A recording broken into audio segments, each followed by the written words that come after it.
We have reached the last paragraph of the chapter titled The Planes of Our Existence in the Synthesis of Yoga.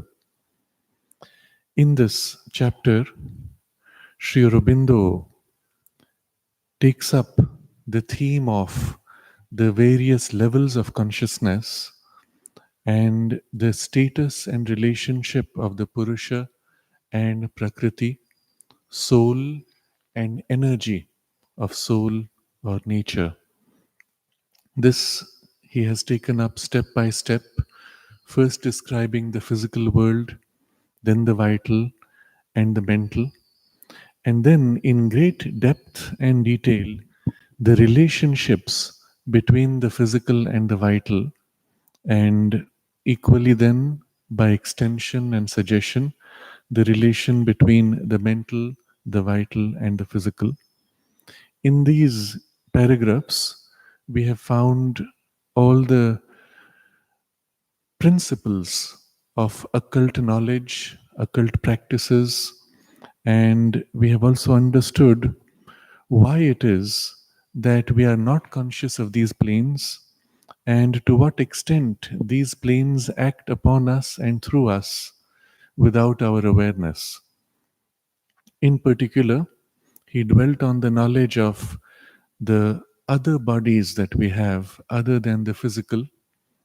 We live normally in the physical body and in the vitality that lives in the physical and the mind that has evolved in the physical.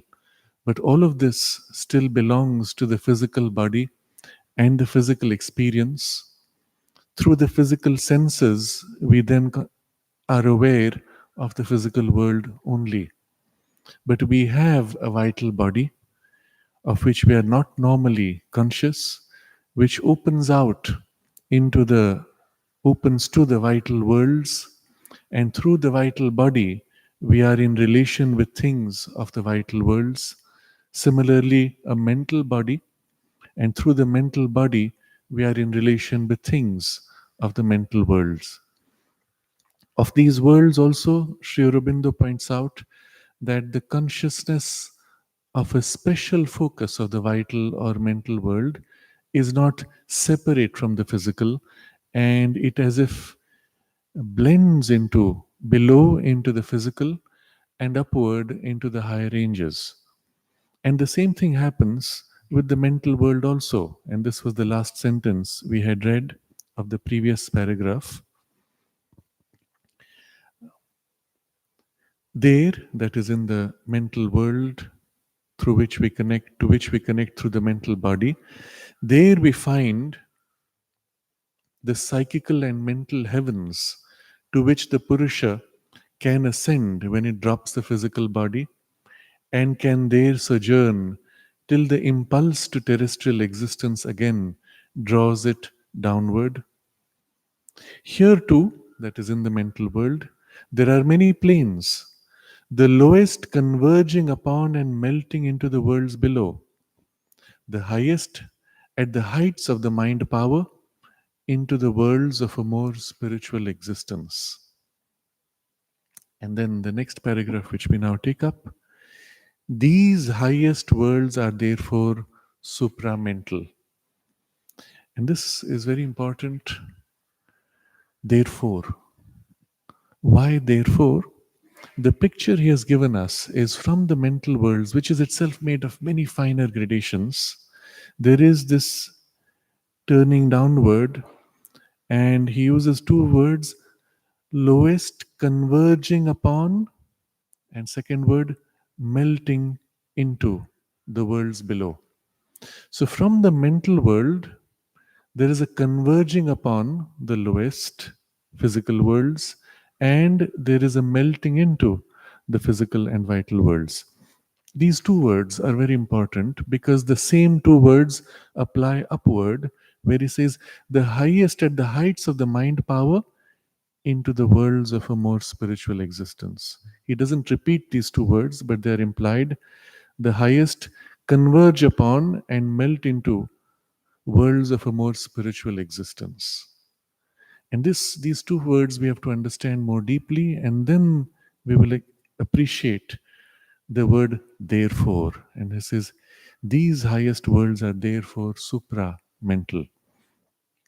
The picture Sri Aurobindo has given us is not a neat, cut out, separate series of layers.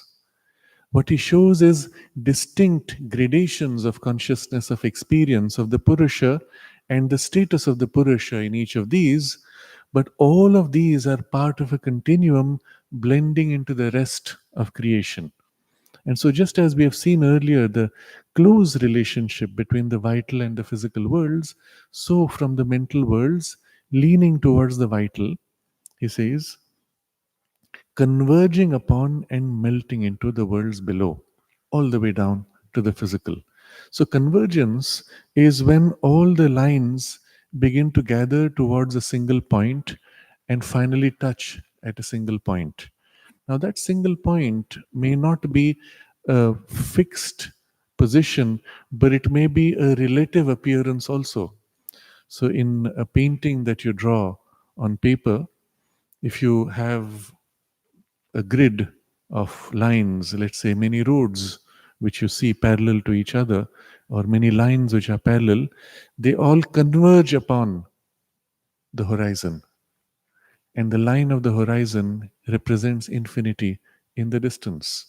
So it's as if these two parallel lines which never meet seem as if to meet at infinity. And the sense of convergence is this: it does not mean they actually meet. They tend as if to join, but may never actually join.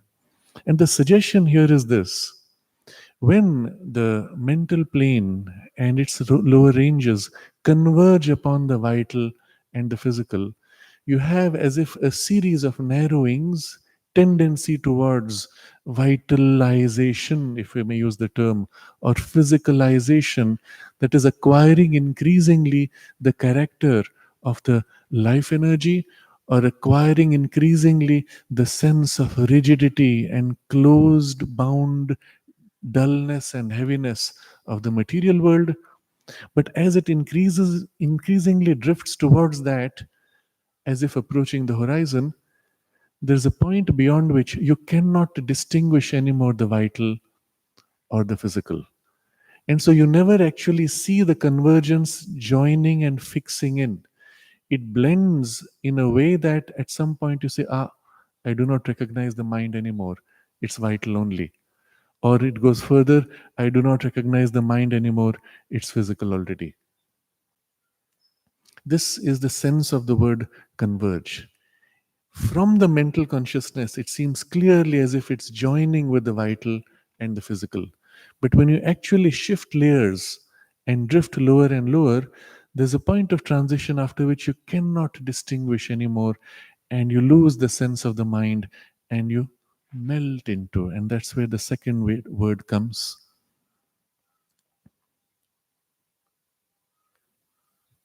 melting into the worlds below. And the sense of melting is different. It's as if, as you approach, it changes character. So let's say you have ice, it melts and becomes water. The transition seems to be sudden. It's either ice or it's water, but the ice can gradually melt. So the sense of convergence gives you the sense of continuity, of gradualness, but the sense of melting gives you a sense of transition between two different things, but it can melt more and more and more until eventually it is all gone. So there is a clear sense as you drift downwards that you're in a mental consciousness, but the mental consciousness now entering the vital worlds and vital regions, where increasingly the vital begins to predominate. You're aware of both things, mind and vital, mixed. And then there's a point where the vital takes over and you can barely feel the mind anymore. So the picture he has given us is fascinating, and with these two words, he has encapsulated two very important characteristics of this joining of the worlds. Based on these two characteristics is the whole knowledge of occult action or occult intervention from the mind upon the vital or upon the physical. There's a very interesting discussion that the mother has with the children. It tells them every time you have a strong thought or a strong emotion or will, it exercises an influence on circumstances. And that is an occult action. That is occultism. Very simply put, that's all there is to it. All the rest is really how you amplify, how you direct, specifics of knowledge, different kinds of interaction. It's all entering a world of complexities of this basic operation. But the question could be asked, how is it that your strong thought or emotion or will is eventually influencing, let's say, the life process inside the flower, or a material result in the physical world, in matter itself? If you are not conscious of a link between these two, as we are normally, we are not conscious of a link between our thinking and the material substance of the world, at least around us. And yet, we do notice, and increasingly with the growing medical knowledge and tools that we do notice that our thoughts have an effect on our body, and sometimes an immediate effect, and sometimes an effect so specific that by observing electrical signals in your brain, you can almost guess what kind of a thought you have. And this is a very interesting exercise which is being done, where there is something called fMRI, functional magnetic resonance imaging, which allows you to see the activity in the brain in a three-dimensional manner. And it allows the person to be fully conscious without any sedation, any medicine, with this device placed around the head, monitoring the internal electrical working.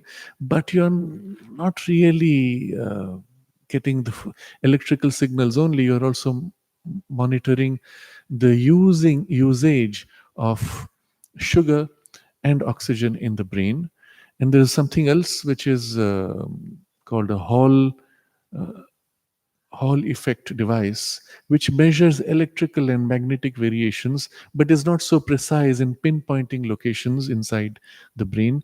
But a combination of these, and sometimes there are 256 of these devices all around, allows you to somewhat catch which area of the brain there is the electrical or magnetic shift. And with the combination of these two, you can map activity, but you don't really know what's happening in the brain. That's all you can make out. It's very crude compared to what should be possible eventually. But with that crudeness, you can ask a person to imagine a picture, a flower, a dog, a tree. And each time the person imagines a picture, you take a snapshot of the pattern in the brain. And over time, and over many specimens of human beings imagining similar objects, you build up with artificial intelligence a manner of recognizing the common pattern in all these. Having got to that, you can pick a fresh person who has not been so far tested, put this device around his head, and ask him to visualize whatever he wants and get some idea of what he's picturing. Literally reading the brain, not reading the mind, reading the brain, which is reflecting the mind's activity. You can, by observing which parts of the brain are active, get a sense of whether the person is currently imagining something or remembering something. A very easy way to recognize whether a person is lying. You ask him a question, what happened on that day? And if you see that his focus is on the part of the brain where he has to imagine, then you know he's lying. If the focus shifts to the part of the brain where there's memory, you know he's remembering. And these are things which are such powerful tools, even though the tools are still crude. You can also show images to the person, observing the brain response, and then after showing a variety of images and mapping all the brain responses, and again doing a commonality across many people, let the person go to sleep. And in sleep, as the person is dreaming and seeing images in dream, you can observe the brain response and correlate with the images that you've shown before and try to reconstruct what the person is seeing. That has not worked out too well, but it shows suggestions that perhaps we will be able to get some sense of pictures. Now, all of this is showing you a close connection between the mind's working and the physical brain at a very physical, chemical, and electrical level. And so the question would be very simple, restated in this way. How does the mind influence the biological matter of your brain? And if it can do that, why can it not influence the biological matter of the flower? And if it can do that, why can it not influence the non biological matter of stone? Because from here to stone is only the faded flower compacted, pretty much. So, suggestion here is this: what we are mapping in the brain is a part of biology which has already evolved sufficiently to become sensitive enough to mind pressure. It's a gradation of substance, we may use the term, which is as if physical and yet close enough to mind as to be responsive to mind. Or on the other side, from the mental body, a substance which is mental and yet sufficiently densified that it can begin to touch the physical. And if you think about it logically, both are necessary for the connection to form completely. If I want to move my hand, but it doesn't respond the same way as it used to, it has become sluggish. I want to feel the sensation, but it's not as sensitive as it used to be. The biological tissues, refined higher gradations of substance, have become as if less responsive or more dull, less fine. On the other side, also, the same problem can happen. In the mental body, if the part which densifies enough to plug into the physical body, if that part begins to lose its density, the mind will find itself drift breaking away. And even though it wants to stay connected to the physical body, it'll find itself helpless. It tries to hold, but the subtle hand goes right through the physical hand. I don't have the material density with which to plug in. Once we recognize how important these two movements of what he has used the word converging upon and melting into, substantially, then potentially we can now extend it to anything else. If we could train ourselves, for example, to consciously densify the mental substance, then it would be possible for the mind consciousness to plug into not just your biology and your brain, which is the most subtle, but to more dense parts of your biology, or even outside your physical biology, into the flower, perhaps. And your mental consciousness could sufficiently densify to connect to the mental consciousness or the vital consciousness or even the physical consciousness of the flower and feel, sense, or even act upon it. Or the same with our vital. If the vital consciousness can be sufficiently refined as to become responsive to the mental, then you will find your vital is now able to receive and hold much more the ideal that the mind holds, and the vital feels attracted to the ideal and feels called to fulfill it. If the vital loses that refined substance and becomes coarse and dull, then somebody speaks of these ideals and you say, what? Somehow it does not call to me. I don't feel a resonance because I don't have the material which is sufficiently refined. Or the same with the physical. From the vital, similarly, you could densify to connect to the flower and influence it. This could go so far, potentially, that you could project a part of your vital consciousness or your mental consciousness outside the range of your physical body, and there densify it sufficiently that it acquires a physical character. This is what happens in certain kinds of seance, where a medium goes into a state of trance and something of his or her body, subtler substance, is as if projected out of the physical body and made to be the medium in which some other being plugs into the physical world and can materialize and appear physically, or even interact with physical objects before releasing the connection and withdrawing or lapsing back into his normal grade of substance. And this substantiality of the medium's body is withdrawn into the medium, and the medium comes back to conscious awareness. You will remember the incident that Mother narrates, which was told to her by a scientist who was in such a seance. There had been a materialization, and the scientist reached out and grabbed the cloth of the materialized being and pulled at it, and a piece tore off. And of course, the medium screamed, not the person. The being which had materialized moved off and dematerialized. The medium screamed because of the shock, because it was material drawn from her substance, which had been the base for this being to materialize.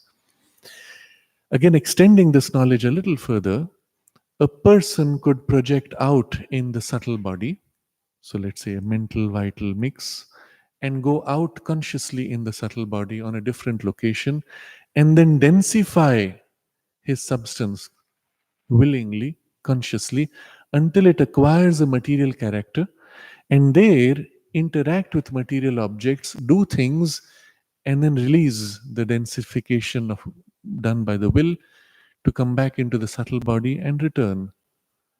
The problem, though, is when you do that and your body, subtle bodies, matter is sufficiently densified, whatever happens to it there in that state is linked also to your physical body here and instantly reflects on your physical body.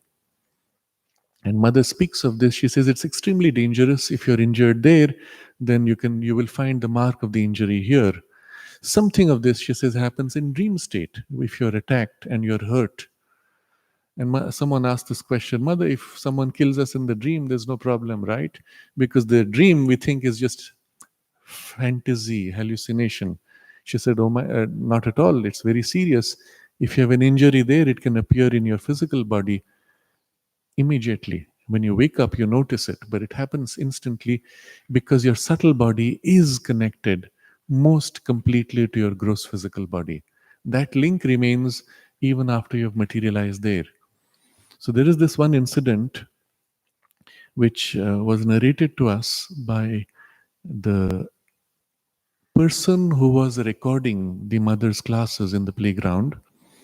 And I don't know if it is available. I think the transcript is also there in mother's questions and answers. But in that, the full story is not given. And he described how mother was taking the class, and in the middle of the class, mid sentence, she stopped speaking and her head bent down. She went into deep trance, and she stayed in trance for 20 minutes about. At the end of which, her head comes up, she opens her eyes, and continues the sentence exactly where she left off, as if nothing happened, finishes the sentence, finishes the class. And then at the end of the class, she says, "You must have seen me go into trance in between." And she explains why that happened. She said there was a yogi in the Himalayas who was in great mortal danger of life. And he prayed to the Divine Mother for help. And she says, "Because I am here in this body, the call came to me." It's a very profoundly moving, personal observation. She need not have said it, but in saying it, she leaves us an important insight into what her physical body represents. And then she says, "So I had to go and intervene. And in order to help him, she said she had to materialize herself. And so the part I missed was during those 20 minutes, the person said her body was shivering. And so Mother explains that when she materialized her body in the Himalayas, it was very cold, and the shivering there registered on her physical body here in the playground.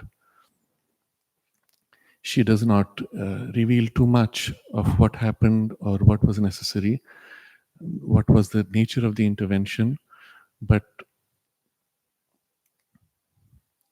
that one incident, is not only relevant for what we have been discussing of the nature of this materialization that is possible, but it also tells us something more profound, that in her consciousness, the whole world was held. Every individual calling for help instantly receives a response from her. And if you consider her consciousness in this perspective, her shedding of this physical body makes no difference. She is exactly as she was then, still in that same consciousness in her total subtle and spiritual body, missing only this last physical projection in the physical world, which is all that we are obsessed with. We look at the physical form and say, "Oh, this is the mother." No, this is the tip of the iceberg, so to say, the most physical part of the projection of that which she really is, and that is always the same and still the same. And so our understanding of who the mother is and our relationship possible with her even today changes if we look at this incident more deeply. But coming back to the theme at hand, this capacity to materialize is interesting because there are degrees of materialization. There is a degree of materialization in which the person is seen visually, but if you put your hand out, it'll pass right through. It's like a projected image, like a hologram of light only. So there's a visual image, but not a physical substantiality.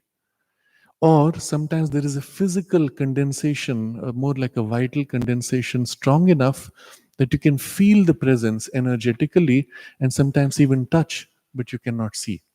It all depends on which aspect has been sufficiently densified, the more mental aspect or the more vital aspect of the subtle body. In the case of the more mental aspect, you see the image. In the case of the more vital aspect, you may feel the tangibility of the contact. And if both are sufficiently densified, you might find your hand going through what is felt almost like dense, smoky substance. It's semi transparent, but your hand is able to go right through. And up to this point, the person is not bound to physical gravity and can literally float. And when they transition beyond that to a more physical substantiality, that's when you will find the weight increasing. Again, there's a continuity until the person becomes completely physical. And at that point, of course, is the greatest danger of harm if the person is injured. And at that point, the physical body of the person goes into what is called cataleptic trance because the full consciousness has been concentrated at a physical level here. And that body goes into a state which is almost lifeless until this is released and the consciousness returns. If all this is possible, equally the reverse is possible. A physical object can be taken and then gradually dematerialized. That is, its material component is reduced and it is as if taken up into a subtler gradation of substance. In most cases, it is in the physical world still, material world, but in a higher gradation. Just as the vital worlds have many gradations, the mental have many gradations. He does not touch upon this here. The physical also has finer gradations, and it can move into these finer gradations of the physical world to a degree that you do not see it anymore. And then you'll say it's dematerialized, but it's still in the material domain. And then you move it easily, even at great distances. If that is taken more into the vital domain, that aspect becoming stronger, you can take it across great distances instantly and almost effortlessly. The effort is only in dematerializing partially, and then allowing it to rematerialize is almost a letting go of the will, and it snaps back to materiality. But in that intermediate state, you can shift location very easily. So there's an incident recorded in the book which I've mentioned before, Rolling Thunder, regarding a medicine man of the Native American tradition. And he is on a drive in his car going for some program, and he suddenly realizes he has left behind his tobacco pouch at his home, and that is sacred material which he needed for certain ceremonies, but they've gone too far. So the writer of the book sees him close his eyes and drift into a kind of sleep-like state. And after a while, suddenly he wakes up and he's all cheerful, and he reaches into his pocket and pulls out his tobacco pouch. And he says, "It's very easy to bring it back when you know where you have left it." Of course, if you don't know where it is, then you have to find out where it is, which takes a little more trouble. But all of this are very much in the domain of possibilities and part of potential human future evolution. The mother speaks of how certain objects that she had, including the notes that she made of the secret of life, were stolen from her. And she said it was an occult theft because she had kept it in a closed box, and then one day it was gone. And she knew who it was. It was Theon who had stolen it, but it was stolen through such a materialization process. In the theosophical literature, similarly, you will find a lot of interesting stories. In the early days, when they had close contact with the Himalayan masters who were guiding them, they would have a safe in which they would put a letter with questions. They would close the safe, and then later, when the number was only known to one person, he would come and open it. The letter they had written had gone, and instead there was another note with an answer written on it. So this letter is dematerialized, some other letter is materialized. It seems from the physical point of view almost magical, but if you think about the rationale of it, it's so simple, it's so obvious. Sitting where you are, if you know where that thing is, where the letter is put, you can project your consciousness into that safe, concentrate to feel the, let's say, paper, and then reach out by densifying your own vibrations, reach out to literally touch it in your consciousness. You do not need the hands anymore because it's your subtle body. You feel it and then you grip it in your consciousness and then pull it up into a dematerialized state, sufficiently dematerialized that you can now literally pull out to where you are, bring it here. In the subtle world, distance, physical distance, has no relevance. It is affinity of energy that matters. So you've connected with it, and now it's here. There's no physical movement at all. It can be on another planet, it doesn't matter. It's here instantly, and here you let it lapse and it redensifies itself. This is an interesting observation Mother makes. She says, so far, there has not been any materialization, true materialization, which has remained permanent. That is, an object which was not physical to begin with, which was mental or vital, has been materialized, densified to material vibration. Okay, so you have it, you can touch it, play around. Eventually, she says, it lapses back to its original state. Because the will which holds it down can only stand for so long. And she says typically it is within a year or two that it lapses back at most, often earlier. And that's because it belongs to that domain and it is a will which is imposed to densify. And eventually the will loses its energy and it lapses back. And she says, all other kinds of materialization, of course, are not real materializations, they are teleportations.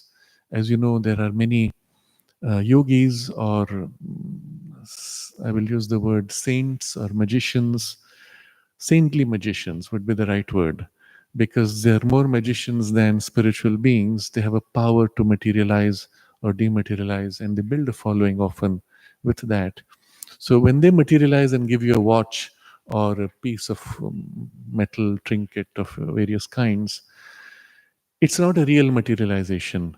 It's a teleportation. They have kept it in their room, it is dematerialized, brought here, and then given to you. So that stays. But a real materialization of an object which has never been in the physical world will not stay. It lapses back. And Mother explains the only true materialization which will be permanent will be that which is from the supramental action, from the supramental will. Because that is the true creator of all the worlds and of the material world also. Its will is not a little piece inside the totality of the cosmic will. Its will is an expression of the cosmic will, and therefore, whatever it wills is always in perfect alignment with the whole universe. And so, there is no compulsion or pressure of, let's say, will or circumstance to push it back to where it originally was. Now, all of this is interesting because, in the same way, dematerializing, the moment you release the pressure, it should snap back. All of this is interesting because it represents, in a way, a technology. And a technology which is occult at present, but eventually will become perhaps an everyday appearance for at least a part of humanity. Or perhaps even before that, we might find means to do it by physical processes. After all, Sri Aurobindo observes this, whatever the consciousness can do directly in nature by direct action of will can be done by nature by a process of nature.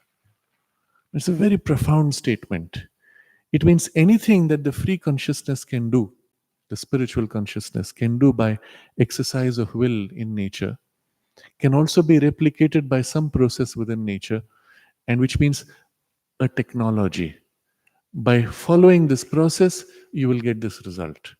This, in fact, is the basis of a lot of magical formulae. You've caught a process in nature, but they may still be occult formulae.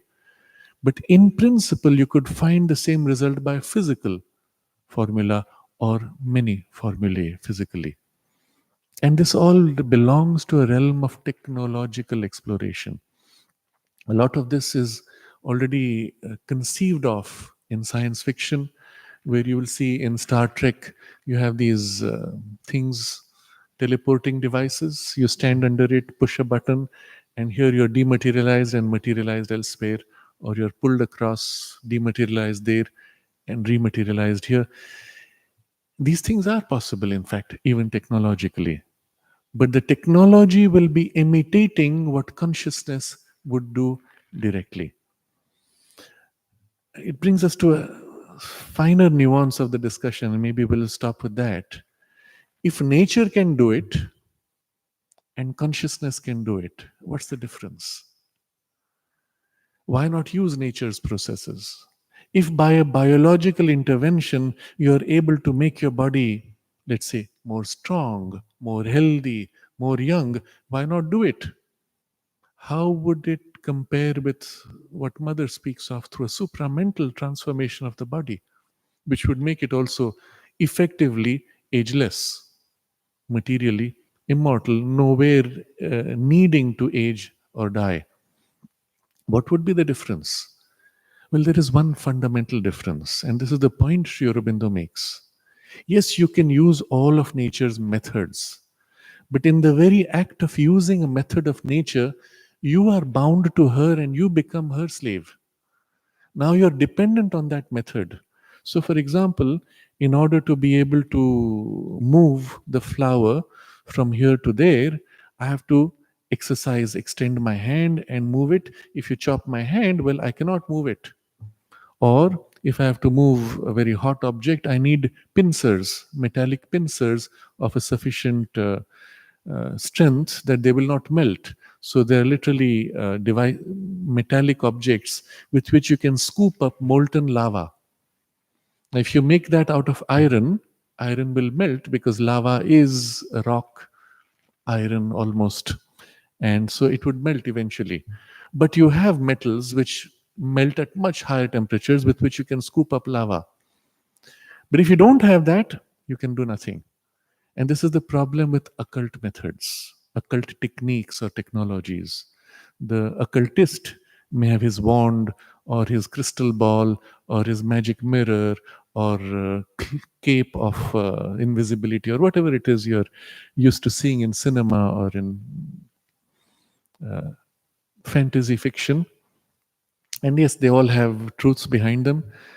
But if his wand is broken, if his crystal ball is stolen, he becomes blind, he becomes ineffective. The wand is really a physical device for focusing his will. And by training himself using the method of the wand and directing the will through the wand, preparing the wand in certain ways to amplify his will, well, he has achieved a certain result dependent on the wand. Now you steal the wand or break it, and the fellow says, I'm sorry, I can't do it anymore because I am ineffective. I need the technology. I need my mobile phone to make a call to somebody who's on the other side of the world, and I need in between the satellites which will bounce the signals. If you knock out the satellite, I cannot make my call anymore. But what is the phone doing? It's only transferring my thought through my speech, through these media of various kinds to transmit there. What consciousness can do directly by telepathy, you have done indirectly through nature's processes. You can make those processes more and more refined until they approach the direct means of consciousness. But as long as it is a means of nature used by technology or method, process of nature, you're dependent on nature. And if nature refuses you, or you lose the means of access to nature, well, effectively you have lost the ability. And if nature resists and says only this much and no more, well, that's all the capacity you have. And this is the problem with our biology. Nature says only this much and no more. After this, I'll start weakening your biology and your cells by habit. And so your body begins to age. You can't help it. You're willing it, but your will is not powerful enough. Your mental will is not powerful enough.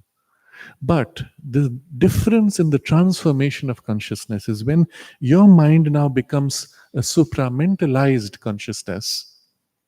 No more mind with its limited capacity and relationship with matter and nature, but now the creative power of the divine is your status as the Purusha.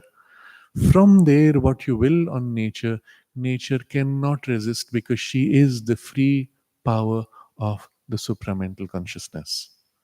And so, what he wills is executed perfectly, without flaw, without pushback, without resistance, without needing any method and process, technique, or technology. And this is free action.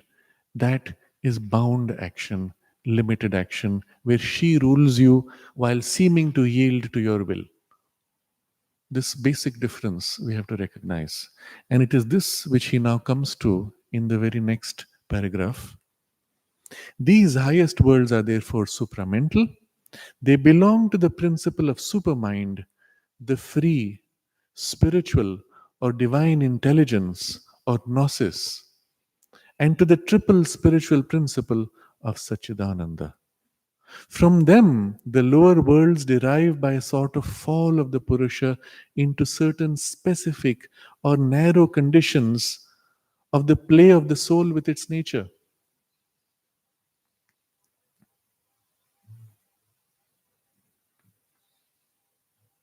So, this is where we see the difference now. At all of the lower levels, the Purusha is as if bound, more narrow, more limited status where nature can compel. But here, in that poise, supramental, this principle of supermind, the free spiritual or divine intelligence or gnosis. And all the other worlds are as if formed by a fall from this poise of freedom. So, the full scope of this we will look at perhaps the next time that we meet. But for now, since we're in this transition between the physical, vital, mental, and now the supramental, we I want to explore this relationship a little more. So the first point was this keyword he used, therefore. These highest worlds are therefore supramental. Why therefore? You saw how the mind has, as it turns down, there is this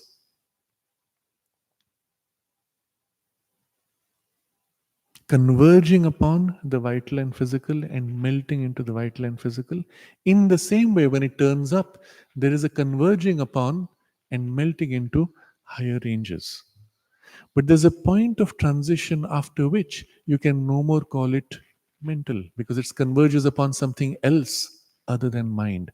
And so the only term you have for it is supra mental, beyond the mind. Or he uses the word super mind because it has a character, because we don't have another word for it. It has the character of knowledge, it has the power of will, it has the power of cognition, but of a different order altogether. So it can be called a super mind, but supra mental because it exceeds the mental in character.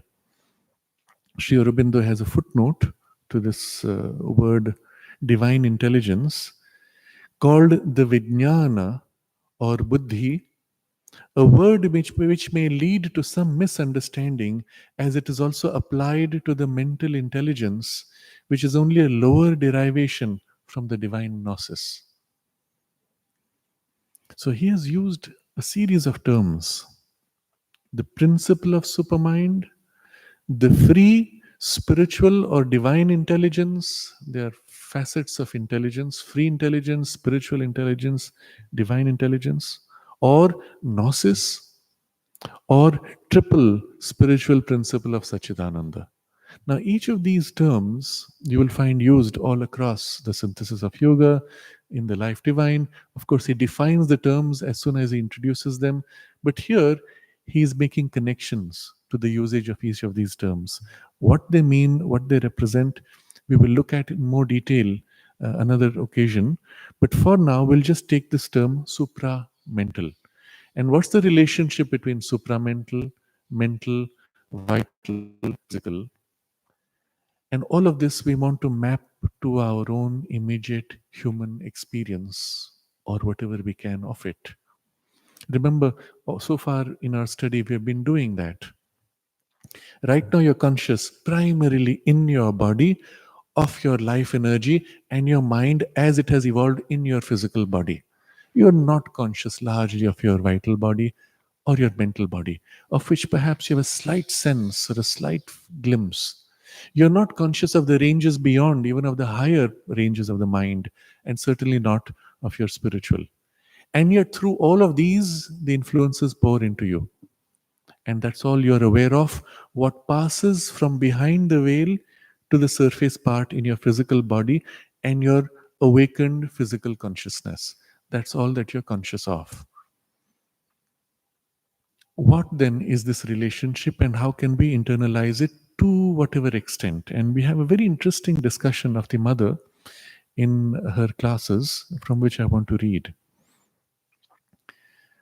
It's a long session of which we will take only two parts which are relevant to us. So she reads from her earlier classes. In some, let me first tell you the reference is 7th October 1953.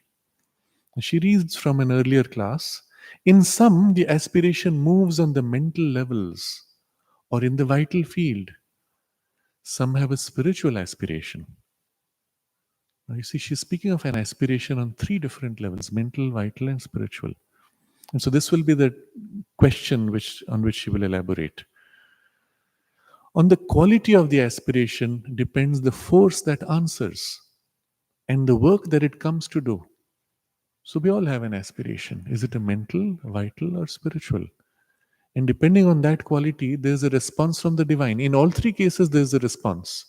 But the kind of response or the quality of response is different, and the force is different. To make yourself blank in meditation creates an inner silence. It does not mean that you have become nothing or have become dead and an inert mass. Making yourself an empty vessel, you invite that which shall fill it. It means that you release the stress of your inner consciousness towards realization. The nature of the consciousness and the degree of its stress determines the forces that you bring into play and whether they shall help and fulfill or fail or even harm and hinder. Now, this she has read from her questions and answers of 1921, 1929, 23rd June. Having read this, somebody asks, what is the difference between mental aspiration, vital aspiration, and spiritual aspiration? And now, what she will reply, you will see immediately we can map it to something of our daily experience of life. It will give us a context of relationship of these four levels also on a practical level, accessible. She says, in what way do you aspire in the mind and in the vital, or aspire spiritually? A mental aspiration means that the thought power aspires to have knowledge, for instance, or else to have the power to express itself well, or have clear ideas. So you can see when you want this, it's a part of your awareness of mind which wants. A logical reasoning. One may aspire for many things, and all the faculties and capacities of the mind may be developed and placed at the service of the divine. This is a mental aspiration. So you want to develop your mind awareness in various ways and put it at the service of the divine. Or you may have an aspiration in the vital.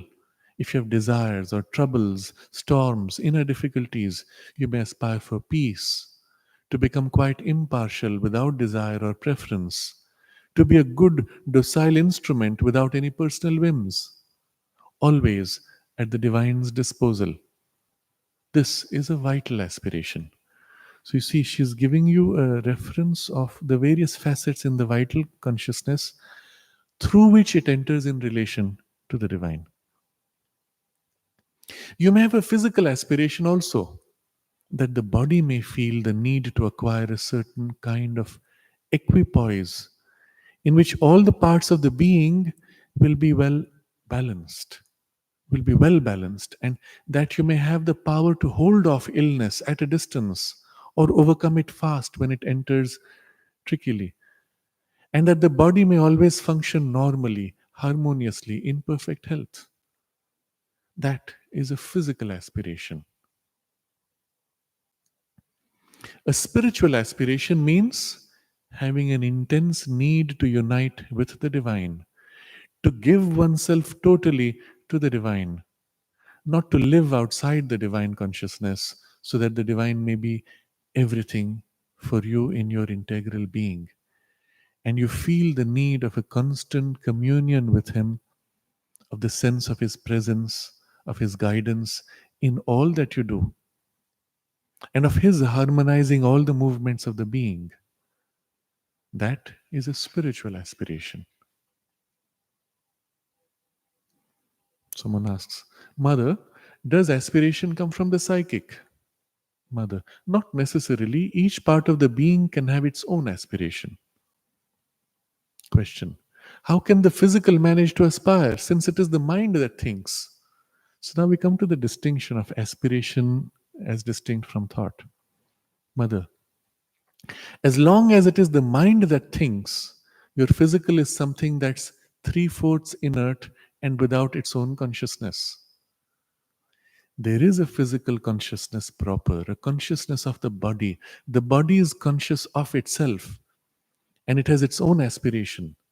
So long as one thinks of one's body, one is not in one's physical consciousness. The body has a consciousness that's quite personal to it and altogether independent of the mind.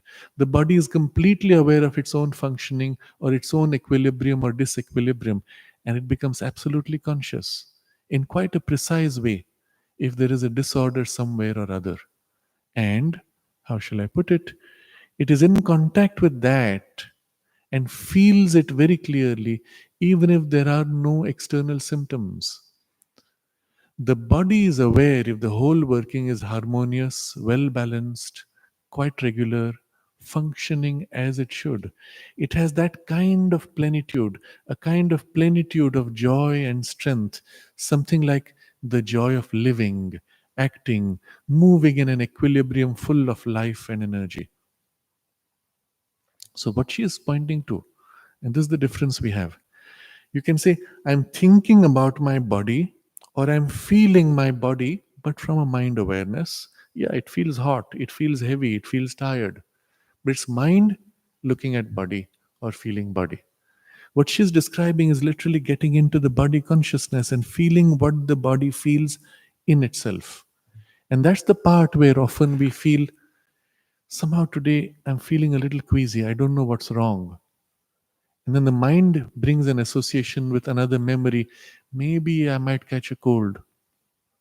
But that's the mind now drawing that knowledge. But inside the body itself, you feel something queasy. It does not have a clear form, but it feels it has moved out of its balance of harmony. At that point, if instead of thinking, you try to feel in the body consciousness what it's like to recover the harmony, you can literally shift the state of your body back to harmony and the thing is corrected. So the working in the body consciousness is a whole different training in itself, quite different from the mind. So she continues, or else the body can be aware that it is ill treated by the vital and the mind, and that this harms its own equilibrium, and it suffers from this. That may produce a complete disequilibrium in it, and so on.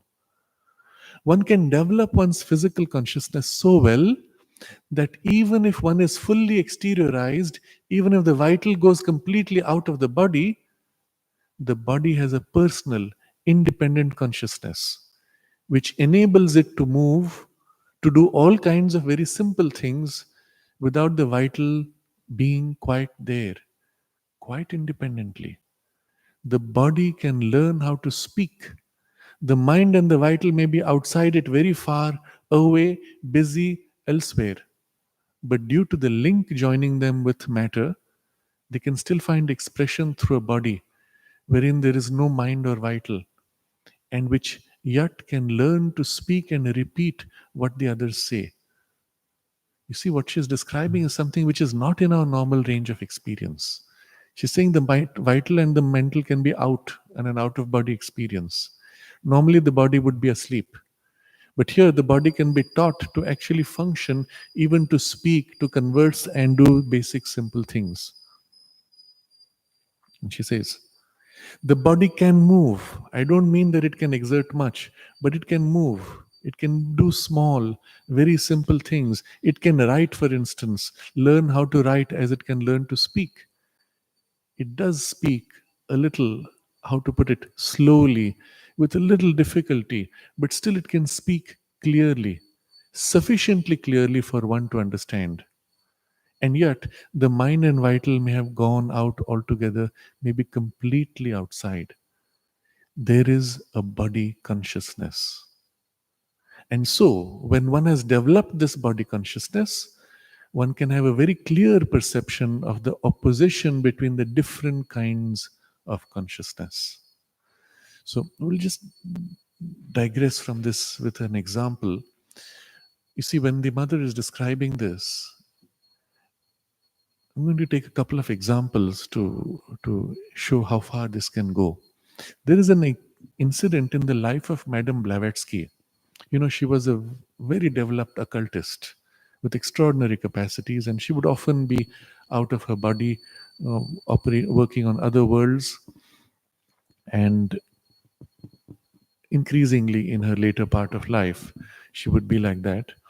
And she had almost as if lost the grip on her physical body because she was so busy on those worlds. At some point, she had given instructions that things should not be disturbed while she's doing her work. And so she was doing her normal routine of life. Somebody had moved a stool, and she walks right into the stool and stumbles and falls, injuring herself. And so the people with her said, "But couldn't you see the stool has moved?" She said, "I told you never move things around without my explicit instructions." And she said, "Because I was actually out there in a different domain on this vital or mental worlds, and the body was doing its job of life automatically. You know, you get up, you take a shower, brush your teeth, put on your clothes, and all that. Maybe even write things, simple things, but it can be done completely automatically by the body consciousness. But it stumbled because the mind was not there to assist in this navigation around a changed physical situation." And I had read this long ago, and I found it interesting. And then one day we were interviewing one of Mother's attendants, and he told us the same thing. He said, Mother was extremely strict that nothing in her room should be moved or touched. You had to dust it, put it back exactly as it is, and that's it. Nothing to be moved. Some of it, of course, had to do with an occult action. She had next to her a kind of a lounge like bed where she would lean. She had next to it many little animals, stuffed animals, which had been given to her. And they were each of them special, into which she had connected to certain beings. And sometimes she would keep certain objects. There was a place where she would keep certain papers. She explains in the agenda things on which she has to work. So someone has sent a letter and something has to be done. She would keep that letter there because it was a point of focus on which she would be putting her energy to work on those things. And someone, I think it was Bansidhar at that point, one day took out one of the papers and put it somewhere else. And she shouted at him. He said, I was so surprised. And when he was telling us this, he didn't have an explanation. I was so surprised. Why is mother so angry? I've just moved an object. And another time he says, I was cleaning a vase and it fell from my hand and it broke. And mother just said, oh, and she didn't scold me. And for something so serious, she's scolding. For something so serious, she doesn't scold. And here I moved a paper from here to there and she was shouting at me. He didn't understand. But you see the reason, you can break the vase. It doesn't change anything for her work. But if the paper which was placed for a certain purpose is moved out, it may have ramifications on the work she was doing on other levels. And sometimes there were physical objects through which she would act on material circumstances also, and on people. And perhaps it was a suggestion from a being, mischievous being in Bansidhar's mind, to move that paper out, and which was to interfere with her work. So, but all this reminded me of that incident because we do know for a fact that in the later years, when the mother was working on her physical body and the transformation of the physical cells, often she would be in these states where she would be concentrated in certain other worlds or very high states of consciousness, and the body would do its work almost as a routine which had been set. And she observes here that sometimes it speaks a little slowly, but this technique or capacity to connect to speech she had developed when she was training in occultism, when she left her body, not once, not twice. So you can leave your body and go into your subtle body. It's a big deal for us. From the subtle body, you can further leave the body and come out into something still subtler. This is mastered only by the most advanced occultists. And we don't know too many who are capable of that. I believe Madame Blavatsky has mentioned that she was able to do that. Then you can leave that and go out once more.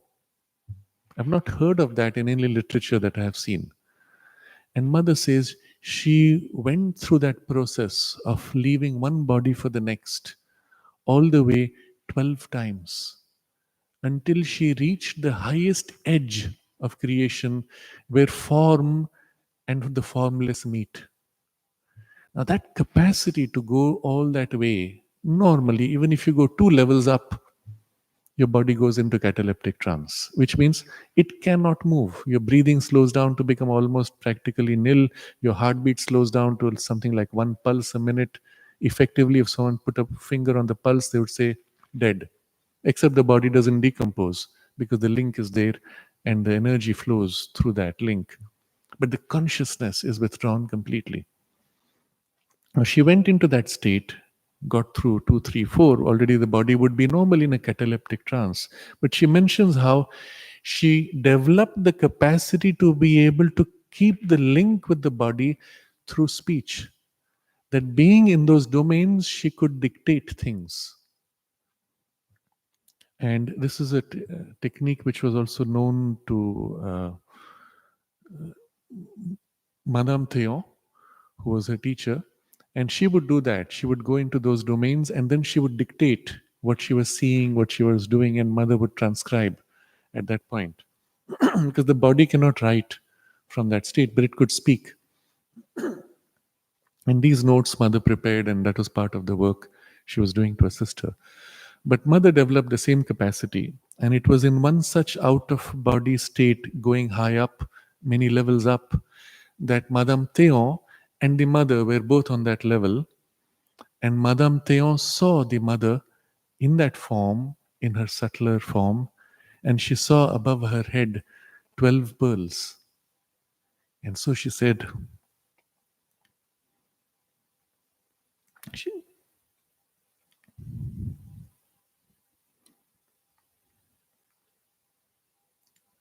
she said to her, "You are that," meaning you are the Divine Mother.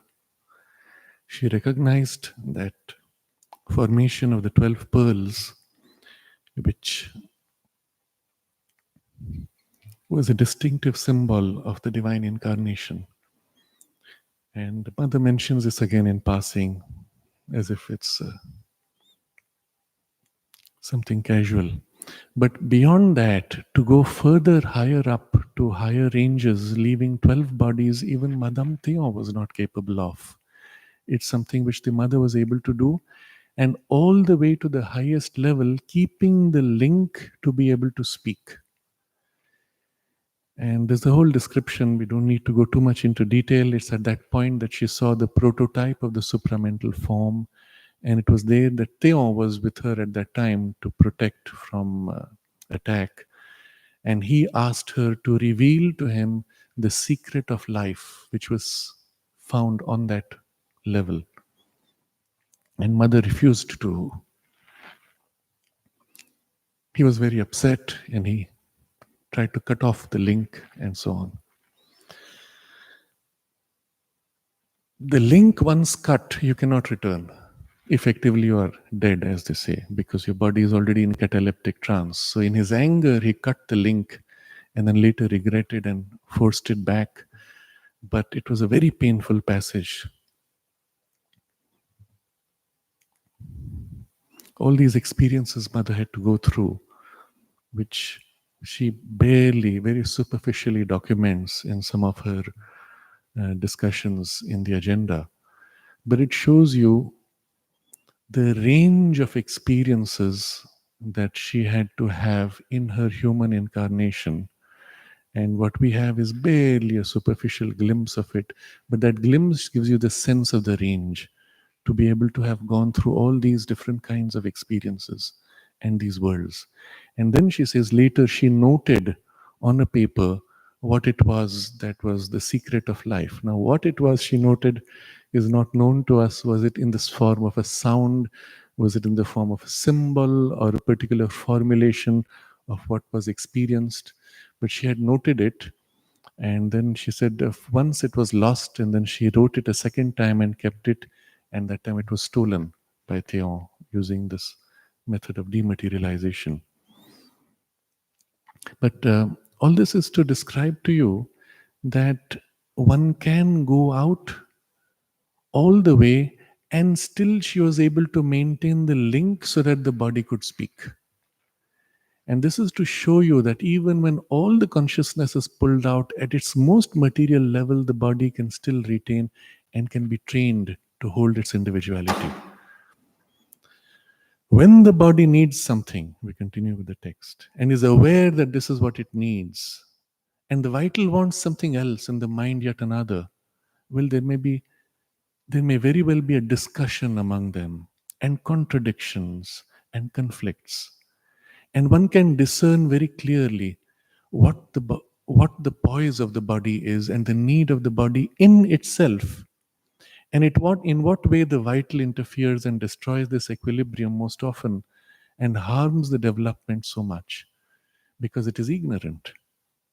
And when the mind comes in, it creates yet another disorder which is added to the one between the vital and the physical by introducing its ideas and norms, its principles and rules, its laws, and all that.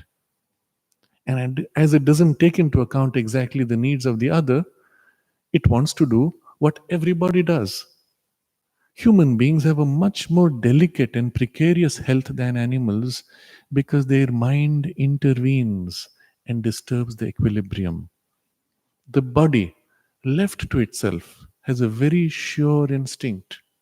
For instance, never will the body, if left to itself, eat when it doesn't need to, or take something which will be harmful to it. And it will sleep when it needs to sleep, it will act when it needs to act. The instinct of the body is very sure. It is the vital and the mind which disturb it. One by its desires and caprices, the other by its principles, dogmas, laws, and ideas. And unfortunately, in the civilization as it is understood, with the kind of education given to children, this sure instinct of the body is completely destroyed. It is the rest that dominate. And naturally, things happen as they do. One eats things that are harmful, one doesn't take rest when one needs to, or sleeps too much when it is not necessary, or does things one shouldn't do, and spoils one's health completely.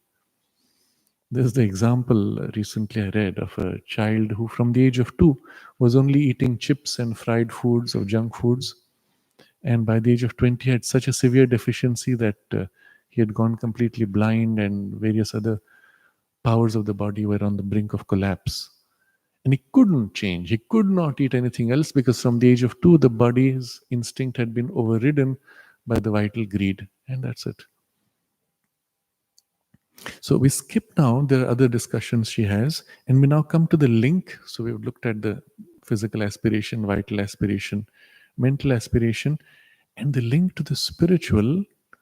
Of course, there was the spiritual aspiration, but the link to the supramental. And so we come to this now.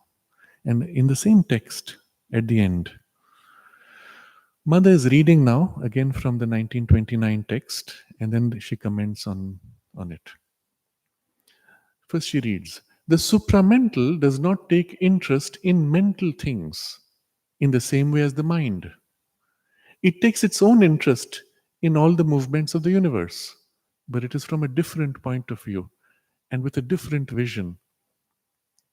The world presents to it an entirely different appearance. There is a reversal of outlook, and everything is seen from there as other than what it seems to the mind, and often even the opposite. Things have another meaning, their aspect, their motion and process. Everything about them are watched with other eyes. Everything here is followed, that is, everything in the world, is followed by the supermind, the mind movements, and not less the vital, the material movements. All the play of the universe has for it a very deep interest, but of another kind." Now, look at each of these things we have seen, each of these parts we have seen, and each of them distinctly has its own perspective. What is the perspective of the supramental? And that's what we're coming to. And so the someone asks, in what does the supermind take interest? So she has said two things. First, there's a complete reversal, and it has a different way of looking at it, and its interest is totally different also. And all the things, movements, objects, processes, everything is taken, but keenly interest, but in a different view. So first recognize what is the difference of consciousness. While all mind, vital, and physical are finite, first of all, your mind has a boundary. Your vital has a limit, your body has an edge. The supermind is fundamentally infinite. It cannot be made finite. It is essentially infinite. Second difference is that mind, vital, physical is always cut off from something else. There is this, there is that, there is the other. Everything is made of pieces. So, in the physical world, you have a flower, you have a leaf, you have a petal, and the petals joining together make the flower. The flower is separate from the plant, which is separate from the rock, etc. Everything is pieces joined together or parted and joined. In the vital, it's not so easily separated, and yet they are distinct. I have a state where I'm happy, I have a state where I'm sad, and the two are opposite. Or in the thought, you have ideas, and you have contrary ideas, and you have large ideas and small ideas, but more fluid and yet pieces. When you step into the supramental, there is only oneness. There is no separation. There is no division. There is only one indivisible oneness, which is whole, complete, nothing left out, all included in the whole. So the first thought we have is the mind thinks, but then it must be a monotone flat, quite boring. No, it is one indivisible whole which can look at itself from an infinity of perspectives,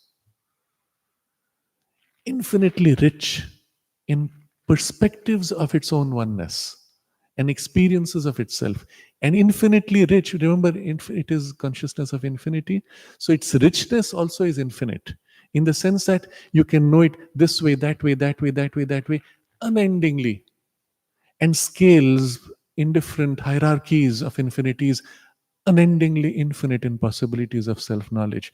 And so it can pour out all its experiences, and after it has poured out an infinity of experiences, there's still an infinity waiting to manifest.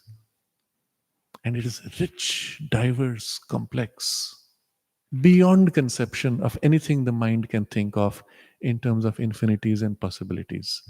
Compared to that richness and oneness, this is a pale reflection.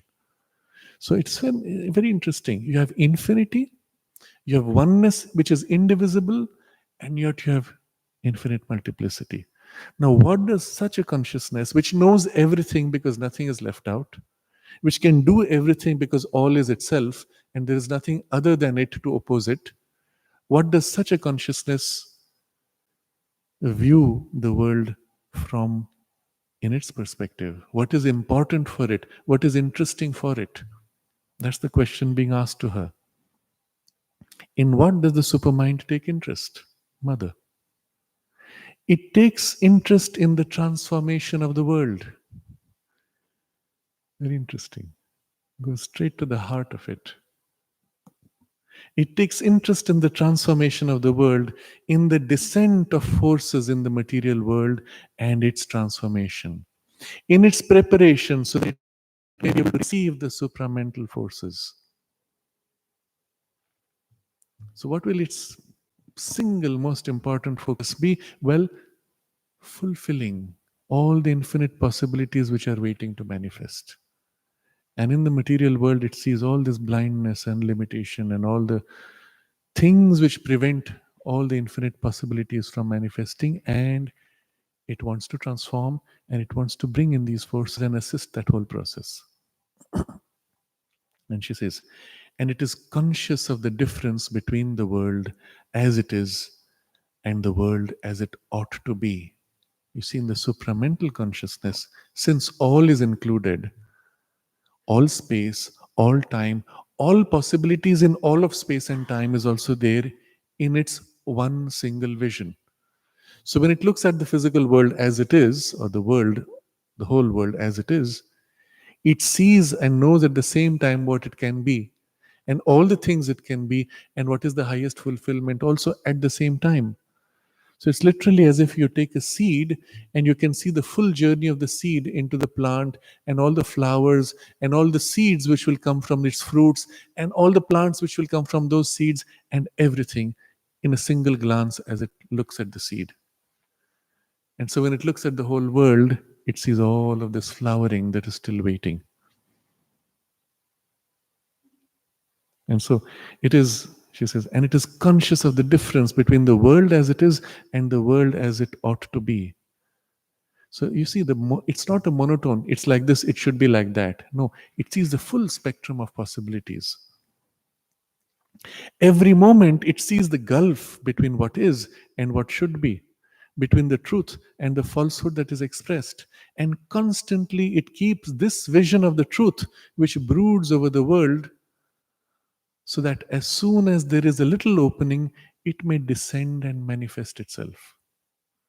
Now, again, look at it this way: the supramental consciousness, being all inclusive, embraces the world from all directions, from inside out of every single thing in the universe.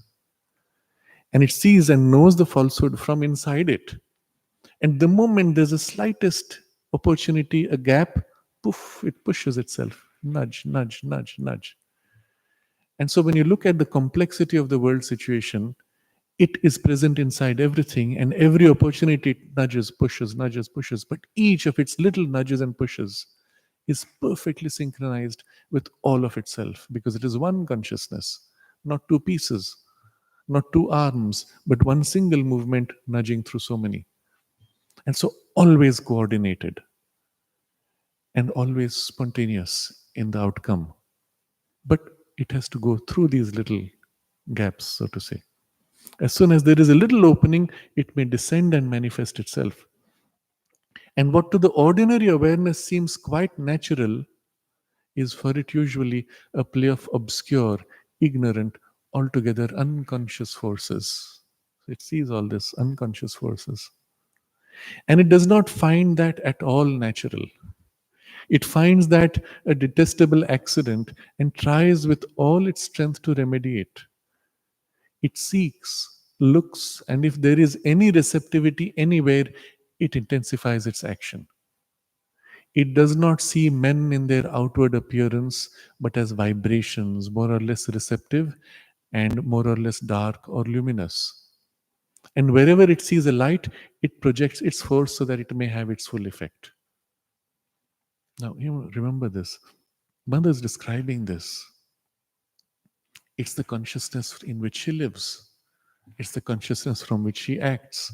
So she's not just describing the supramental as a thing separate, it is her view of things in the world.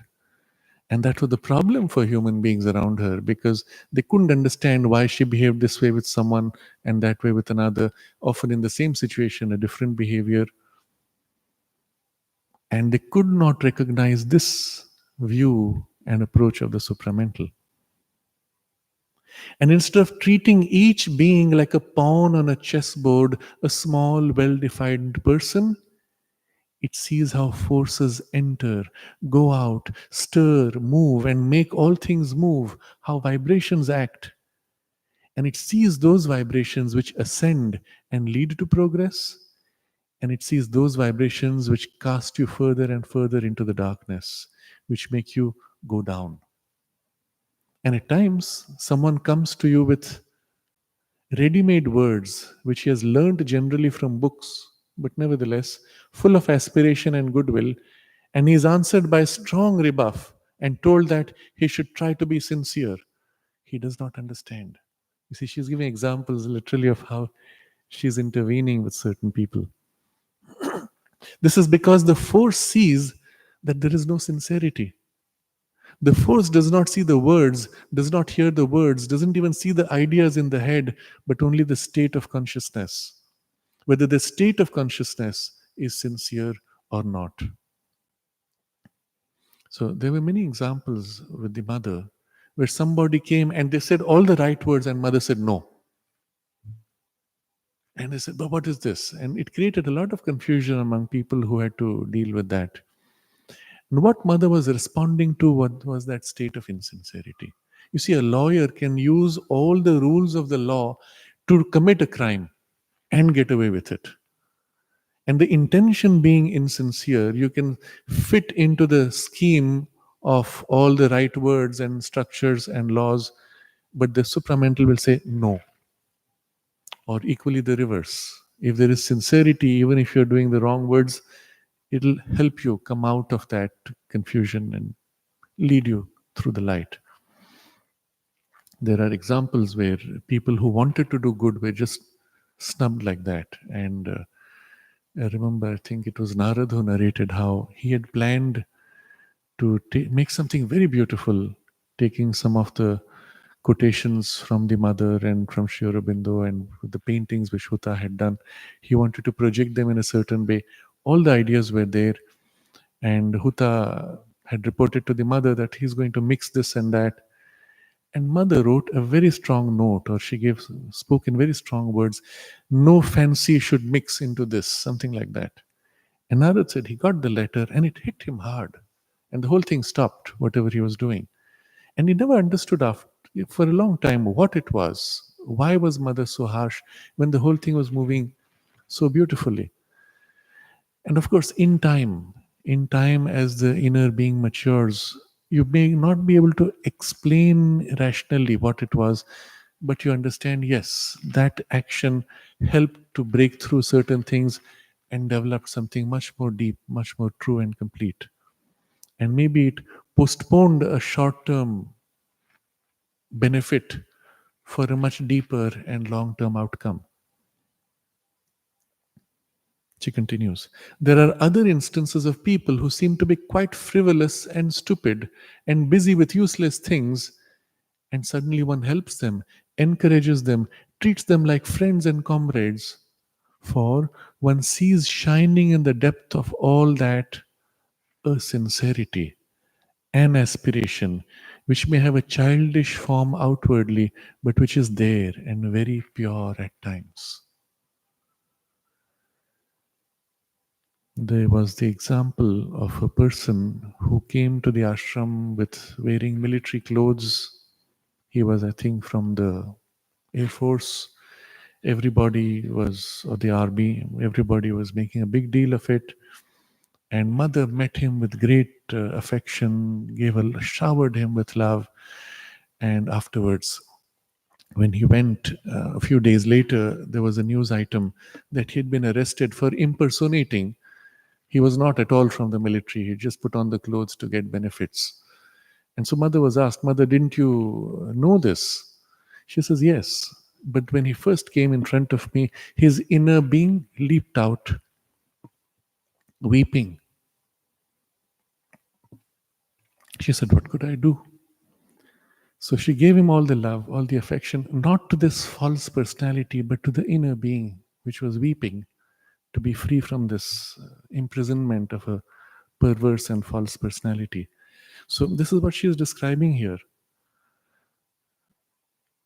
So outwardly, there are forms which could be anything, but inside, that's what she's seeing.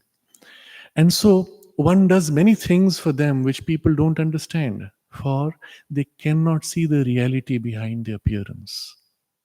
That is why I say that it is in an entirely different way that the supermind is interested, an entirely different way that it sees, an entirely different way that it knows. There's another question which follows, which is extremely important, but I don't think we will have time to go through it in detail, but we'll just read some part of it. The questioner says, isn't it more important to know oneself than to try to know others?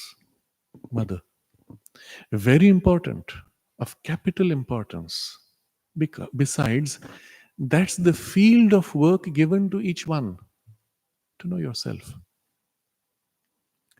It is this one must understand, that each one, this totality of substance constituting your inner and outer body, the totality of substance with which your being is built from the outermost to the inmost, is a field of work. Now we're going to connect it to the text that we have just read. Remember, you have your physical body, your vital body, mental body, and maybe finer gradations of the mental, and then there is still higher, the spiritual ranges, of which we are not conscious at all. And all of this has been as if woven together to form this individual personality. Okay? So the totality of the substance, the outer body, the inner and outer body, the totality of substance with which your being is built, from the outermost to the inmost, is a field of work. It is as though one had gathered together carefully, accumulated a certain number of vibrations, and put them at your disposal for you to work upon them fully. So each one of us is a gathering of a particular combination of vibrations, and this is the field on which we are required to work, meant to work. It is like a field of action constantly at your disposal, night and day, awake or asleep, all the time. Nobody can take it away from you. It is wonderful. You see, we all complain. If only I had a proper gym, I would do my exercises. If only I had a swimming pool, I could go and swim. If only I had a palatial building, then I could do this. I need things from outside me to do things for my growth. No, that's not true. Everything needed for your growth is already given to you, and nobody can take it away from you.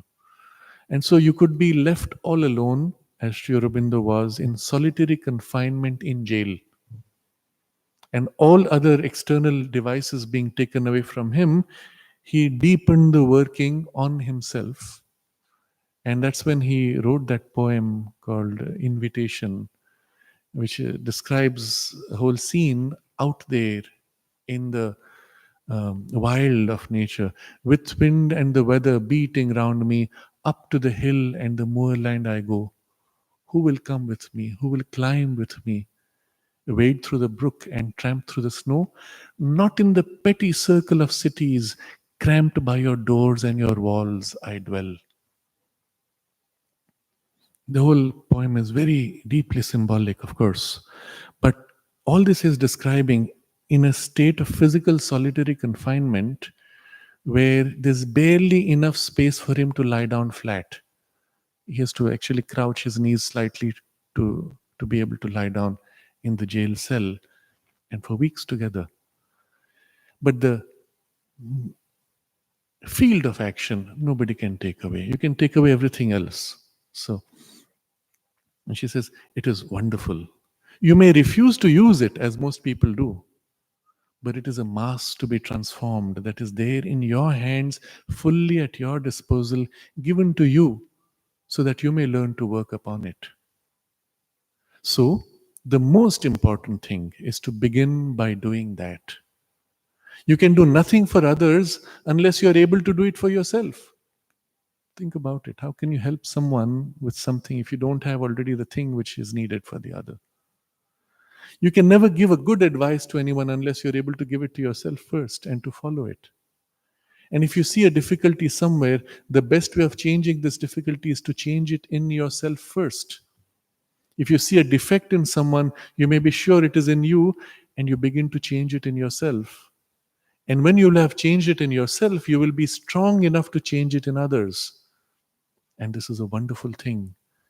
People don't realize what an infinite grace it is that this universe is arranged in such a way that there is a collection of substance, from the most material to the highest spiritual, all that gathered together into what is called a small individual, but at the disposal of a central will. And that's what we are. All this material, literally the whole cosmos and all the layers gathered, and with a will in the center. That's Agni, the will which is leading the whole journey of evolution. But you see the point she makes. As a cosmos miniaturized, we are a microcosm. You have a problem out there, it is reflected equally and represented in you. You can't fix it outside unless you fix it first inside. But it doesn't mean, as many people say, oh, you take care of yourself, don't criticize others, don't interfere with others. It's not that.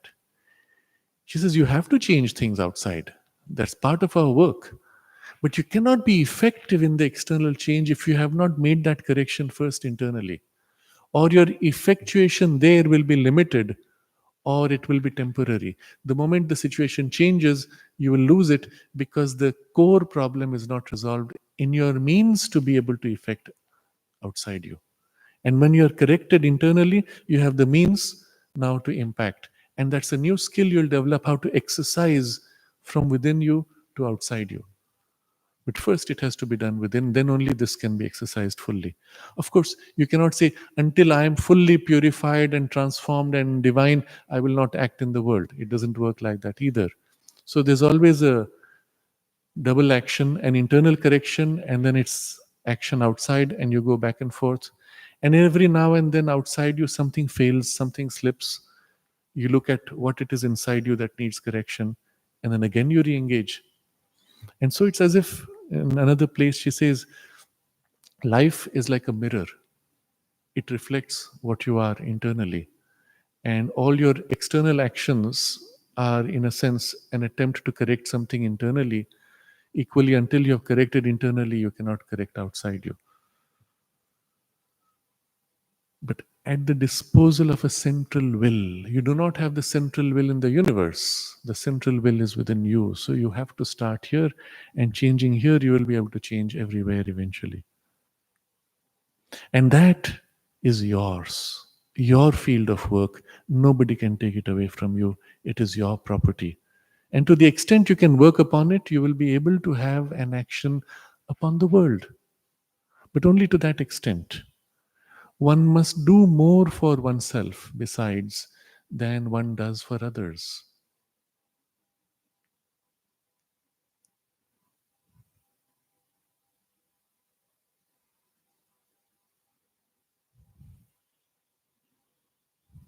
And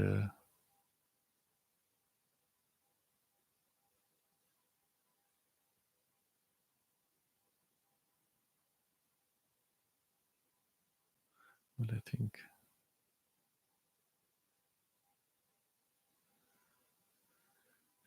there's an interesting part. There's a discussion about individual and collective, and I'm just going straight to the last part of it. She says, you can go out as if to escape from the world to work on yourself. But even if you go out, where do you go? You go to a forest, you go to a cave. Eventually, you connect to the animals there and other life forms. You cannot really escape, she says. There are atmospheres one cannot escape. It is certain, for I know this by experience, it is certain that there is a degree of individual perfection and transformation which cannot be realized without the whole of humanity having made a particular progress. And this happens by successive steps. There are things in matter which cannot be transformed unless the whole of matter has undergone a transformation to a certain degree. One cannot isolate oneself completely. It is not possible. One can do the work, one can choose. There are people who have chosen to go into solitude and try to realize in themselves the ideal they saw. Usually they reached a certain point, then stopped there. They could go no further. It has been thus historically. I was saying the other day, and she quotes herself, there are perhaps people upon earth whom I don't know who have realized extraordinary things. End quote. And she says, but precisely because they have isolated themselves from the earth does not know them. This is just to say that nothing is impossible. It seems doubtful, is all that I can say. That is, someone asks, can we isolate ourselves and just do that? But it is impossible, even if one isolates oneself physically, to do so vitally and mentally. There is the vast terrestrial atmosphere in which one is born, and there's a sort of spirit or genius of the human race. And so she says, you can't isolate yourself from that. Physically, you could, but vitally and mentally, you cannot. And this is a very important point. There's a spirit or genius of the human race to distinguish from other beings, other species. So, human race as distinct from other animal races, other animal species, but also from other mental races and species, perhaps from other planets, which may be human like, which may have a mentally developed consciousness, but their species, their genius of the species might have a different goal, different objectives. And you may meet them, you can have very interesting conversations and many common features, but the species consciousness is distinct enough. You will feel, but our goal is different, they have different priority. So there's a sort of spirit or genius of the human race Well, this genius must have reached a certain degree of perfection for anyone to be able to go farther. It is not that one has to wait till all have done it. No. But it is as though all had to reach a certain level for one to be able to take one's spring and go farther. Surely, the individual will always be ahead of the mass. There's no doubt about that. But there will always be a proportion and relation. And that's why we can say there are stages in human evolution. In the Vedic age, the rishis went as far as they could. Beyond that, humanity was not ready. But what they set in their highest was the prototype for the next phase of human evolution, which we are now concentrating upon. But to go beyond that, it needed a sufficient emergence of humanity to come to a level of mental development that made possible now the glimpse of a complete physical transformation and divinization, which is now set as the ideal for which the rishis, are Sri Aurobindo and the mother, who have set that as the prototype, worked it upon themselves in their own physical body, and to that extent imprinted the capacity or possibility in humanity. And this defines the new age and the new evolution that has to take place. And of course, as a result of this push and the tremendous spiritual afflatus which is lifting humanity, there is also the opposite that happens. And I'm reading from the same class towards the end. She speaks of how there has been a deterioration because of the vital forces entering Earth atmosphere. And she says there was a general deterioration from the vital point of view. She's speaking of the phase just after the war, I think. I could say, which was inevitable even for those who consciously knew whence the force came, whence the deterioration came, and who could therefore fight against it consciously. They could not prevent certain effects being produced in the Earth atmosphere. Naturally, men do not know what happened to them. All that they have said is that happened, that everything had become worse since the war. That was all that they could affirm. For example, the moral level went down very much. It was simply the result of a formidable descent of the vital world. Forces of disorder, forces of corruption, forces of deterioration, forces of destruction, forces of violence, forces of cruelty. Someone asks, why this descent from the vital world? Mother, perhaps it was a reaction, for there was another force, capital F, coming down which wanted to do its work. And perhaps those forces did not want it. It disturbed their habits. It is like a government which fears that it will be thrown out and so intervenes violently in order to keep in power. And that's it. That's the end of the class. Now, this last portion is very relevant again, very interesting in the context of what we're discussing. When the supramental action descends from above, all these lesser forces are destabilized. Just as when mind descends into life and body, we read that portion where she says the physical body loses its balance, the vital loses its balance and rhythm, because mind came and it has now imposed itself. But mind brings disorder because it does not know vital and physical. But when the supramental comes, it is the origin of all the worlds. It knows mind as itself, as a special projection. It knows vital as a special projection. It knows the physical as a special projection. And so it is the only power descending which on entry can actually harmonize everything. But in the very first movement, as it begins to harmonize everything, these worlds of the mental, vital, and their habits, as she has called it, their habitual way, their habitual rule, their government, so to say, is suddenly destabilized from their habit. Not recognizing they will be taken up into a greater harmony, but what they experience first is the loss of their hegemony. And so they oppose. and sometimes violently oppose and assert their will and their chaos to try to prevent that supramental manifestation. And that's what we are seeing here. Mother puts it in a different way, in a different context. She says, as the supramental descends, it pushes all the other worlds, and so they get destabilized and they get into a kind of a reaction.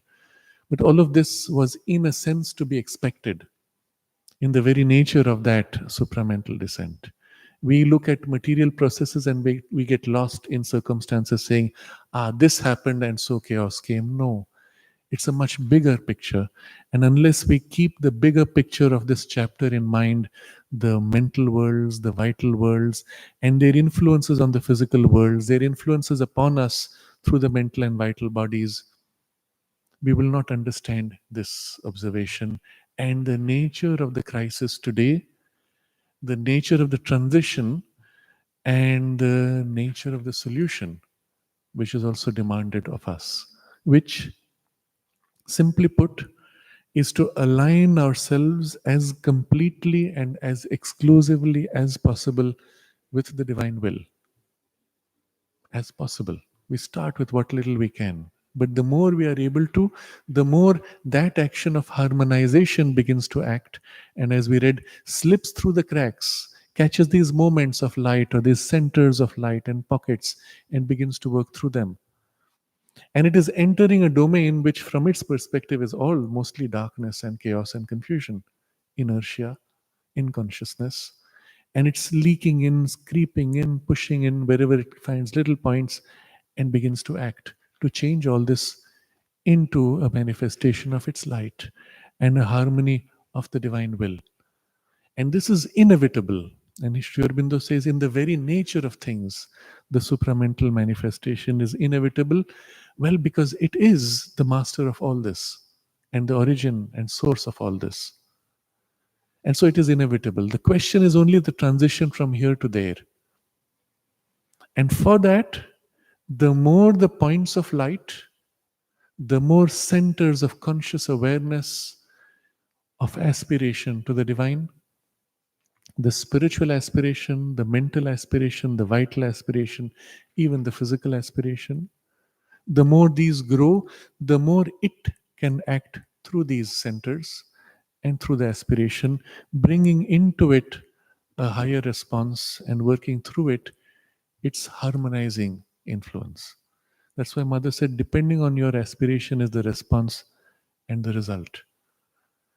And so this is the work before us.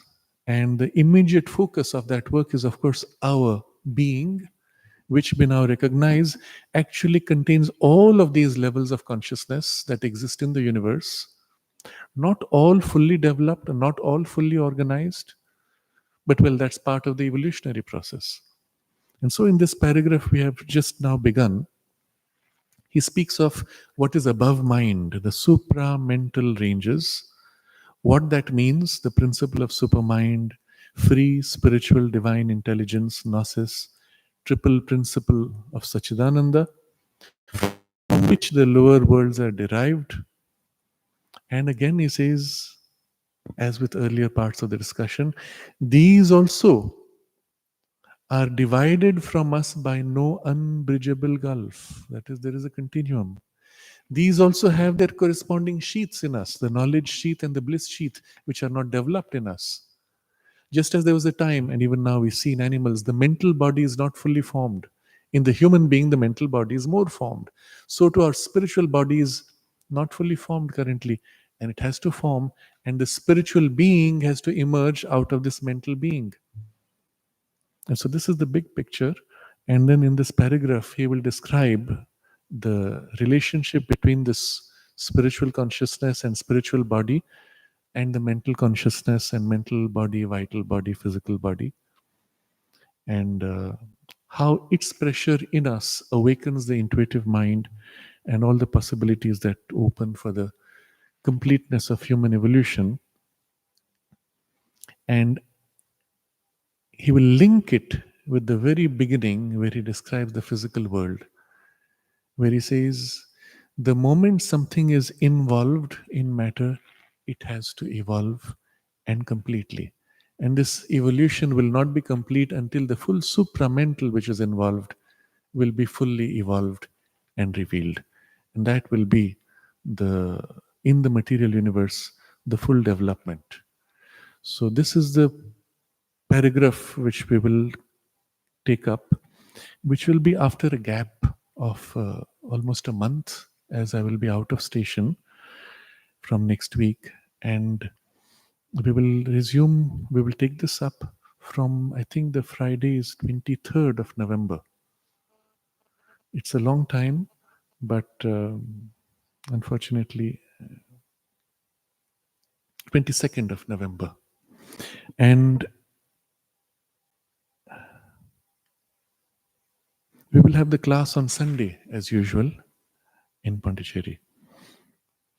What will be useful now, having taken this detailed study, and particularly in context of our own awareness, what will be useful for us is to dwell on these four kinds of aspiration that the mother has spoken of.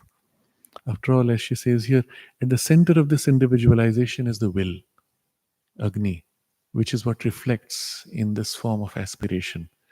If we can perhaps read that passage, dwell upon it, dwell upon what it means, internalize in experience what she has described, and then intensify the aspiration in the mind, in the vital, even in the physical consciousness, and central to it all, the spiritual aspiration. And work on this as an exercise, as a theme of self development. With this can begin also our journey to become more and more deeply conscious of our own vital body and mental body, and eventually even become conscious of our own inner layers. You start with the part of you which is most conscious and which can turn to a higher consciousness, by which it can grow even more, and that becomes your entry point to open out to everything else. I leave this as a suggestion. So it's a very rich chapter that we are now completing, and we can pause here and take up any comments or questions.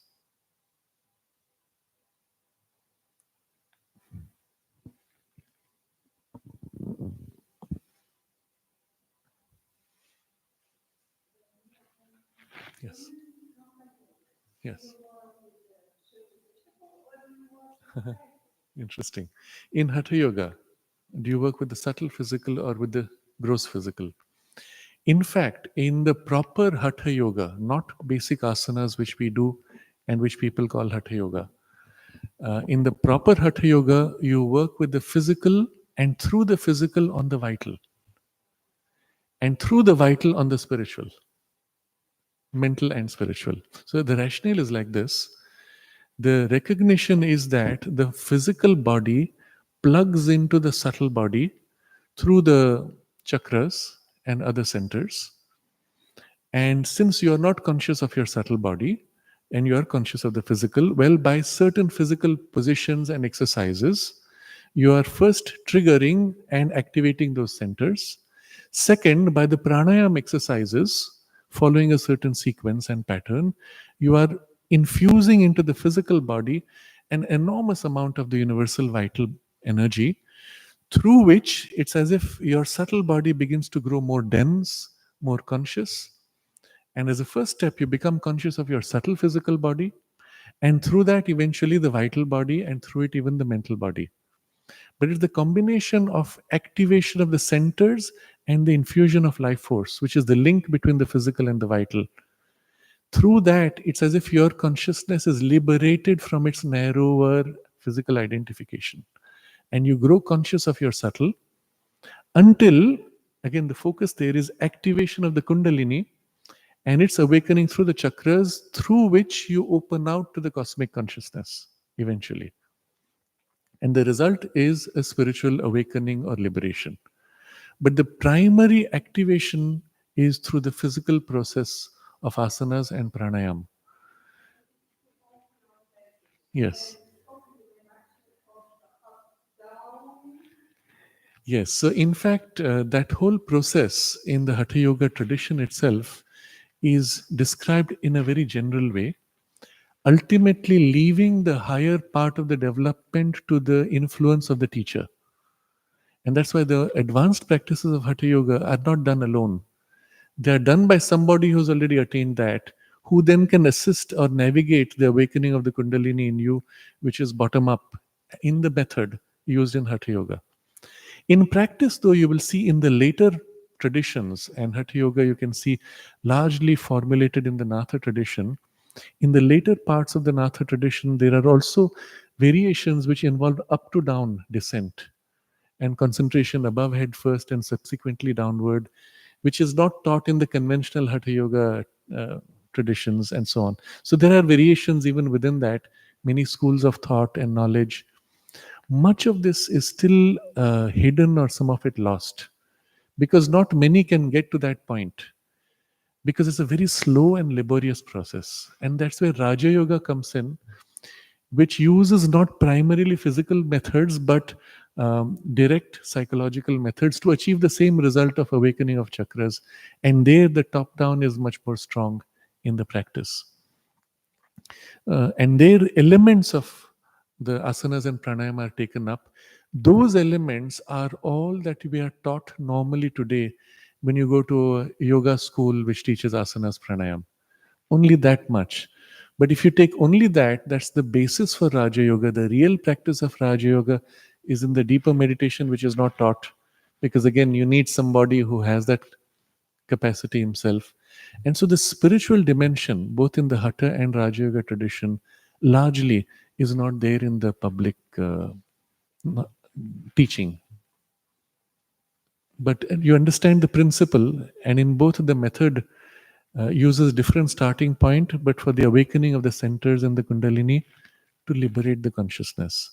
In the integral yoga, we use a different approach where elements of the Raja Yoga are obviously closer to this, but relying on none of the external means, using them as needed but not dependent on them. The first thing done is purifying your consciousness and putting it in relation with the divine Shakti, which is above the head. And increasingly, as your consciousness, including your mind awareness as it is, begins to open out and give itself to her, there is a descent from above of her action. And that she is the Mahakundalini, the cosmic Kundalini. She descending from above works then to further complete the purification, open the chakra top down, and partially preparing a full link all the way down in a first level of purification, awakening a partial awakening of the individual Kundalini bottom up, and then another descent and another ascent through a series of descents and ascents in which you may not notice anything until the full awakening gradually takes place. No shock, no danger, no destabilization as can happen in the normal Hatha Yoga or Raja Yoga processes. And it is all led by the action of the liberated divine consciousness, which is the prime driver. Your role is basically to open yourself to it and assist and participate in the process. So it is much more rapid. It can achieve in a few years what Hatha Yoga might take many decades, but much safer and much more complete. Also, inherently in the process, because that's the goal of the integral yoga, every part of our consciousness is taken up. Unlike Hatha and Raja Yoga practices, where the focus is on the chakras, because that's the gateway through which your consciousness is liberated, and the goal being liberation into a transcendence. In the integral yoga, the goal being transformation, the focus is not on the chakra. The focus is on the entire plane of consciousness corresponding to each chakra. So the actual purification is made on the full plane, not just a center. And the result is the descending movement works to purify and transform plane wise rather than chakra wise. And it's much more complete and leads finally to a transformation in a liberated consciousness rather than merely liberation from an unregenerate vehicle.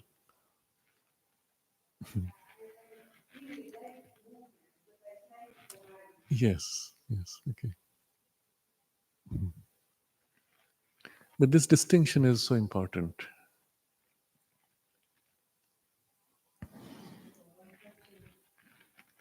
There's a switch, I think.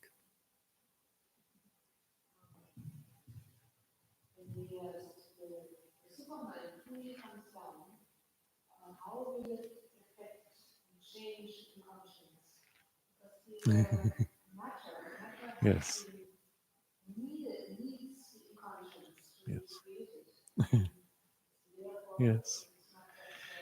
The the details, yes, the details of that, what it will be when matter is transformed, Sri Aurobindo does not get into too much, because first of all it is some way away, because first the mind is supramentalized, then the vital, and then eventually the physical.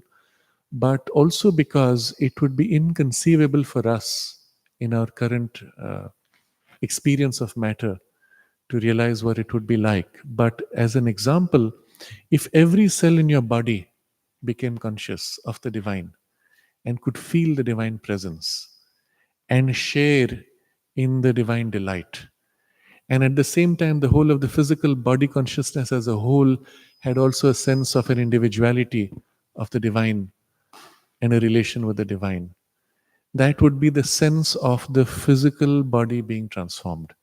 It does not mean at that point that all matter is transformed.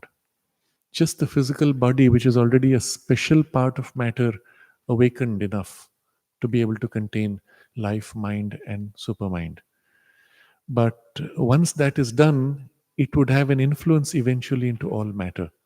Just as the fact that we have now an operating mind has influenced all life forms and even the physical matter by the very pressure of thought acting on matter. So the supramental, by its very pressure of being expressed, would act even on physical matter. But before that, well before that, on all animal life and plant life. So there's quite a way away before we will see its direct result purely on the material in conscience.